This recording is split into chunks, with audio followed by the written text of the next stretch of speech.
ये एक ऐसे बच्चे की कहानी है जिसकी माँ उसे मरने से पहले एक स्वॉर्ड के साथ पैदा करती है। और जब वो बच्चा जंगल में रो रहा होता है तभी एक आदमी की उस बच्चे के ऊपर नजर पड़ती है। वो आदमी देखकर एकदम हैरान हो जाता है कि ये बच्चा अपने हाथों में एक स्वॉर्ड को पकड़ा हुआ है। जिसके बाद वो आदमी बच्चे के पास जाके उससे तलवार लेने की कोशिश करता है, लेकिन वो बच्चा इतने तेज से तलवार को पकड़ा हुआ था और ये देखकर वो आदमी एकदम हैरान हो जाता है। फिर वो आदमी उस बच्चे को अपने साथ ले जाता है और इसी के साथ हमारे एनिमे की स्टार्टिंग हो जाती है। तो चलिए आज की इस वीडियो में इस एनिमे को एपिसोड वाइज आपके सामने एक्सप्लेनेशन करते हैं। एपिसोड की स्टार्टिंग में हमें दो आदमियों को दिखाया जाता है जो कि कहीं पे किसी चीज के लिए माइनिंग कर रहे थे। तभी एक आदमी दूसरे आदमी से पूछता है कि आखिर हम यहाँ पे ढूंढ क्या रहे हैं। तभी दूसरा आदमी बोलता है कि हम इस जगह पे एक बहुत ही रेयर वेपन को ढूंढ रहे हैं, हम इस जगह पे एक ग्रेट डीमन स्वॉर्ड को ढूंढ रहे हैं। तभी ये बंदा बोलता है कि मुझे इस जगह पे कुछ भी खास अच्छा नहीं लग रहा, हमें यहाँ से चलना चाहिए। तभी ये आदमी बोलता है कि वो स्वॉर्ड बहुत ही ज्यादा कीमती है। फिर अगले सीन में हमें दो और बंदों को दिखाया जाता है जिसमें से एक बंदा बोल रहा था कि यहाँ पे सच में बहुत ही ज्यादा गर्मी। तभी दूसरा आदमी बोलता है कि मैं बहुत ज्यादा करीब आ चुका हूँ उसके। तभी दूसरा बंदा बोलता है कि हाँ मुझे पता है, तुम्हें वो लेजेंडरी स्वॉर्ड डीमन किंग वाली स्वॉर्ड चाहिए है। तभी ये बंदा बोलता है कि वो स्वॉर्ड कोई मामूली स्वॉर्ड नहीं है, बल्कि वो बहुत ही ज्यादा कीमती और वो बहुत ही ज्यादा पावरफुल है। तभी वो आदमी माइनिंग वाले आदमी को बताता है कि इस स्वॉर्ड की खास पावर्स क्या है। इसी के साथ हमें एक बैक स्टोरी दिखाई जाती है बहुत ही पुरानी, जिसमें कि इंसानों के ऊपर अटैक किया जा रहा। दरअसल दूसरे देश के लोगों ने किसी कंट्री के ऊपर अटैक कर दिया था और वहां के लोगों को जान से मारने लगे, जिसके कारण लोग भगवान के पास जाकर अपनी रक्षा करने के लिए प्रे करते हैं, लेकिन भगवान उनकी कोई भी मदद नहीं करता है। जिस कारण वो लोग एक डीमन के पास जाते हैं और उससे प्रे करते हैं अपनी मदद के लिए। तो उन लोगों के इसी तरीके से विश्वास के साथ प्रे करने के कारण एक दिन डीमन आता है। लेकिन आप लोग तो जानते होंगे कि डीमन किसी के भी सगे नहीं होते हैं। फिर वो उन लोगों को भी मार देता जिन्होंने उसको मदद के लिए बुलाया था। और जिस तलवार से वो लोगों को मारता उसी का नाम होता जोल गाय, जिससे उसने कम से कम 1000 से भी ज्यादा लोगों को मार दिया था। फिर हमें दिखाया जाता है जो वो तलवार है वो काफी ज्यादा श्रापित है और काफी ज्यादा पावरफुल है और उस स्वॉर्ड के अंदर एकदम डार्क पावर्स छिपी हुई है और उस स्वॉर्ड को कंट्रोल करना भी बहुत ही ज्यादा मुश्किल है। लेकिन समय के साथ साथ लोगों का मानना है कि वो डीमन अचानक से कहीं गायब हो गया था, लेकिन उसकी तलवार अभी भी कहीं इस दुनिया में मौजूद है। तभी ये माइनिंग करने वाला बंदा बोलता है अरे यार ये तो बहुत ही बेकार स्टोरी है, मेरे को सुनते ही दिमाग खराब हो गया। इसके बाद एक दूसरा बंदा बोलता है कि सर मुझे कुछ मिला है। जिसके बाद वो लोग तलाशी करने के लिए वहाँ पे जाने लगते हैं। तभी वो लोग एक दीवार की दरार में से देखते हैं जहाँ से कि रोशनी चमकती हुई बाहर की तरफ आ रही थी। और जैसे वो आदमी दीवार को तोड़कर अंदर की तरफ झांक कर देखता है तो उस आदमी को बिल्कुल भी यकीन नहीं होता है कि ये वही डार्क पावर वाली डीमन किंग स्वॉर्ड यहीं पे मौजूद है, जो कि बहुत ही ज्यादा श्रापित थी। अगर कोई भी इंसान इस स्वॉर्ड को छूता है तो उस डीमन की आत्मा उसके अंदर चली जाती है। स्वॉर्ड की चमक को देखने के बाद आदमी थोड़ा सा हैरान हो जाता है और उसकी सुंदरता में आकर्षित हो जाता है। अब हम हेलीकॉप्टर को देखते जिसमें कि वो दोनों बंदे आ चुके थे और उनके साथ बहुत सारे पुलिस वाले भी आए थे। इसके बाद हम देखते हैं कि उस माइनिंग करने वाले आदमी को इस बारे में पता चल जाता है और वो उस तलवार को टच कर लेता है जिससे उसे हार्ट अटैक आने लगता है। फिर हम अंधेरे में दो चमकती हुई आंखों को देखते हैं जो कि बंदा बोल रहा था कि चलो इसे जल्दी से खत्म करते हैं। फिर अंदर से एक बंदा बाहर की तरफ निकलता है और हम देखते हैं उसके हाथ में जो तलवार थी वो खून से एकदम लथपथ थी। इसके बाद हमें उस माइनिंग करने वाले आदमी को दिखाया जाता है जो कि सदमे में पहुंच गया था और उसके शरीर में उस डीमन ने कब्जा कर लिया था और उसे कुछ भी समझ नहीं आ रहा था कि वो यहाँ पे कर क्या रहा है। फिर हम देखते हैं कि वो अटैक करने के लिए इन दोनों आदमियों की तरफ बढ़ रहा था। फिर हम इस येलो बालों वाले आदमी को देखते हैं जो कि काफी ज्यादा स्ट्रॉन्ग होता है और उस आदमी को पकड़ लेता है। यहाँ पे इनमें से किसी का नाम नहीं बताया गया, इसलिए मैं यहाँ पे किसी का भी नाम नहीं ले रहा हूँ। इसके बाद हम देखते कि वो तलवार नीचे गिर जाती है और उस माइनिंग करने वाले आदमी को जान से मार दिया जाता है। फिर नेक्स्ट सीन में हम देखते कि वो लोग उस तलवार को कंज्यूम कर रहे हैं और एकदम सेफ्टी के साथ उसे रख रहे हैं। तभी वहाँ पे वो आदमी बोलता है कि तुम्हारा बहुत बहुत शुक्रिया और तुम अब यहाँ से जा सकते हो। तभी ये पीलो बालों वाला आदमी बोलता है कि लगता है कि मेरा काम हो चुका है और अब मुझे लंबे समय तक दोबारा से सोना पड़ेगा। इस बंदे को ये तलवार काफी ज्यादा पसंद आ जाती है और साथ ही हम देखते हैं कि एक आदमी के ऊपर अटैक कर दिया जाता है और जिस बंदे के ऊपर अटैक किया गया था उस बंदे पर भी पहले से ही एक अलग तरीके की तलवार थी। तभी ये बंदा अपने साथ लेटी हुई लड़कियों को बोलता है कि तुम यहाँ से चली जाओ, लेकिन उस बंदे के बोलने से पहले उसके ऊपर फायरिंग से अटैक कर दिया जाता है, जिस कारण उस आदमी को बहुत ही ज्यादा गुस्सा आता है। जिसके बाद वो उस स्वॉर्ड की मदद लेता है। इसके बाद हम वहाँ पे देखते हैं कि एक बहुत जोर का ब्लास्ट हो जाता है। अगले सीन में हमें दोबारा से चश्मे वाले आदमी को दिखाया जाता है जो कि उस तलवार की चमक को देखता है और उस तलवार की चमक को देखकर ये बंदा भी अजीब तरीके का बर्ताव करने लगता है और वो उस तलवार को देखकर बोलता है कि तुम काफी ज्यादा सुंदर हो और तुम मेरे लिए ही बनी हो। और फिर वो अपने हाथ को लगाता है और चारों तरफ तलवार के लगे बैरियर को हटा लेता है और वो बोलता है कि मैं तुम्हारा अच्छे तरीके से ख्याल रखूंगा। और फिर हम देखते हैं कि वो आदमी उस तलवार को उठा लेता है और उसके साथ भी वही सीन होता है जो कि उस माइनिंग करने वाले आदमी के साथ हुआ था। और तभी हम देखते हैं कि इस आदमी की आंखों की पलकें एकदम गायब हो जाती हैं और फिर वो अपने साथ के बंदों के ऊपर उस तलवार से अटैक करना शुरू कर देता है। और तभी वहाँ पे खड़े पुलिस वाले अपनी बंदूक से फायरिंग करना शुरू कर देते, लेकिन उसके ऊपर फायरिंग का कुछ भी असर नहीं होता है और वो एक ही झटके में सभी को मार देता है और वहाँ से चला जाता है, क्योंकि उसकी तलवार इतनी ज्यादा पावरफुल थी, उसके सामने कोई भी नहीं टिक पाता है। फिर नेक्स्ट सीन में हमें एक प्रेग्नेंट महिला को दिखाया जाता है जो कि कुछ किताबों को पढ़ रही थी और वो किताबें पढ़ रही थी अपने होने वाले बच्चे के लिए और वो काफी ज्यादा खुश भी थी। फिर अगले सीन में हमें उस प्रेग्नेंट महिला के हस्बैंड को दिखाया जाता है जो कि बोलता है, यार मुझे काफी ज्यादा एक्साइटमेंट हो रही है कि हमारा लड़का होगा या फिर लड़की। तभी वो महिला बोलती कि हमने पहले ही डिसाइड कर लिया था कि हम बर्थ से पहले कुछ भी नहीं देखेंगे कि हमारा लड़का है या फिर लड़की। तभी वो महिला बोलती कि चाहे जो भी पैदा हो लेकिन हम उसका अच्छे से ख्याल रखेंगे। तभी वो आदमी बोलते कि हाँ ठीक है, लेकिन ये लो मैं तुम्हारी बेटी के लिए नए गिफ्ट्स लाया हूँ। फिर नेक्स्ट सीन में हम देखते हैं कि वो महिला अपने होने वाले बच्चे से बात कर रही होती है और वो बोलती है कि तुम्हारे पिता बहुत ही ज्यादा अच्छे हैं। फिर अगले सीन में हमें दिखाया जाता है एक आदमी को जो कि काफी ज्यादा हैरान होकर किसी चीज को देख रहा था और फिर हम देखते कि वो आदमी एक तलवार को देख रहा था और वो बोलता है कि ये तलवार काफी ज्यादा प्यासी है। जिसके बाद वो आदमी बोलता है कि ठीक है, हम तुम्हें अपना खून देंगे। और फिर हम देखते कि वो सभी तलवार की पूजा कर रहे होते हैं और एक एक करके सभी लोग उस तलवार को अपना खून डोनेट करने लगते हैं। और आपको बता दें कि ये जो आपको तलवार दिख रही है और ये तलवार भी बहुत ही ज्यादा श्रापित है। फिर हम देखते कि एक आदमी वहाँ पे खून डोनेट कर रहा होता है, लेकिन उस तलवार की चमक उसे काफी ज्यादा पसंद आ जाती है और फिर वो आदमी गलती से उस तलवार को छू देता है और तलवार को छूने के बाद उस आदमी के अंदर डीमन की आत्मा घुस जाती है और वो डीमन की आत्मा बोलती है कि मुझे और खून चाहिए। और इतना बोलने के बाद वो सबके ऊपर अटैक कर देता है और सभी को जान से मार देता है।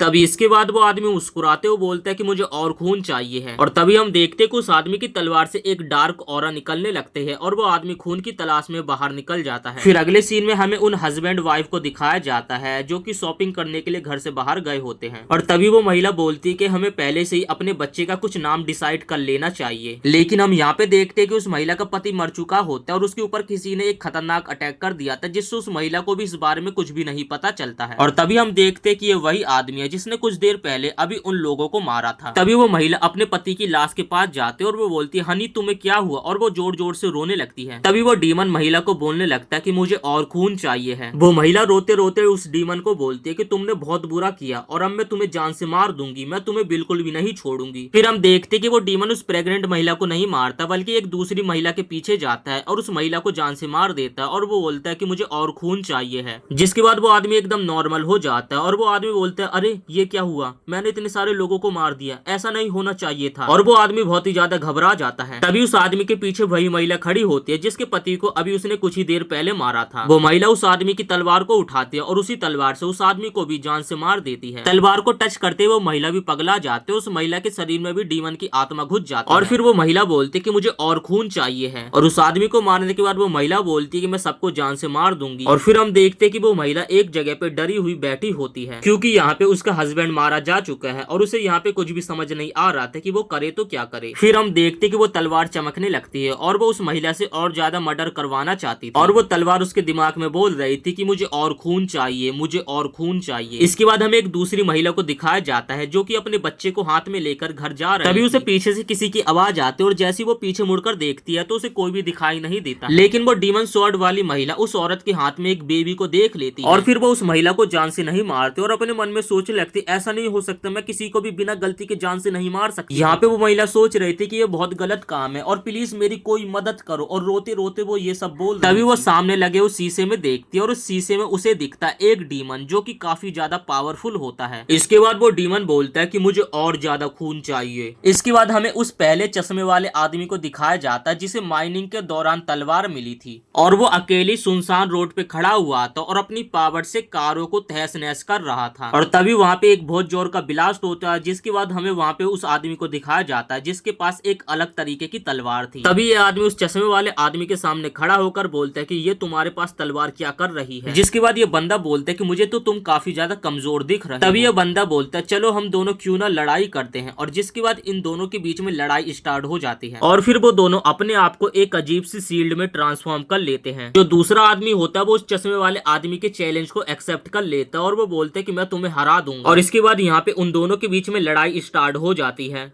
और दोनों के बीच एक भयंकर फाइट चल रही थी जिसमें दोनों की दोनों बहुत ही ज्यादा पावरफुल थे। लेकिन जो चश्मे वाले आदमी के पास डीमन किंग वाली स्वॉर्ड होती है वो दूसरे वाले आदमी को हरा देता है। तभी स्वॉर्ड के बोलता है कि तुम सच में बहुत ही ज्यादा वीक थे। इसके बाद हमें एक जंगल का सीन दिखाया जाता है जहाँ से एक आदमी गुजर रहा था और तभी वो आदमी देखता है कि एक औरत पेड़ से लटकी हुई थी। तभी ये आदमी बोलते कि शायद अगर मैं कुछ देर पहले यहाँ आ जाता तो मैं इस महिला की जान बचा सकता। और तभी उस आदमी को एक बच्चे की रोने की आवाज आती है। वो दौड़ दौड़ कर वहां जाता है जिसके बाद उसे एक बच्चा दिखाई देता है और वो आदमी देखता है कि उस बच्चे के हाथ में एक तलवार थी जो कि उस महिला ने मरने से पहले अपने बच्चे के हाथ में छोड़कर गई। तभी वो आदमी बोलता है कि ये कैसी तलवार है और वो आदमी जैसे उस तलवार को छूने के लिए जाता है और तभी वो बच्चा उस आदमी के हाथ को पकड़ लेता है। जिसके बाद वो आदमी बोलता है कि ठीक है अब मैं तुम्हें पालूंगा। और फिर वो आदमी उस बच्चे को अपने गोद में उठा लेता है और उस बच्चे को बोलता है कि अब से तुम मेरे साथ रहोगे और तुम्हारा भविष्य सच में काफी ज्यादा उज्जवल होगा। और इसी के साथ ये एपिसोड यहीं पे समाप्त हो जाता है। एपिसोड सेकंड देखना चाहते हो तो वीडियो को लाइक करके चैनल को सब्सक्राइब जरूर से कर देना।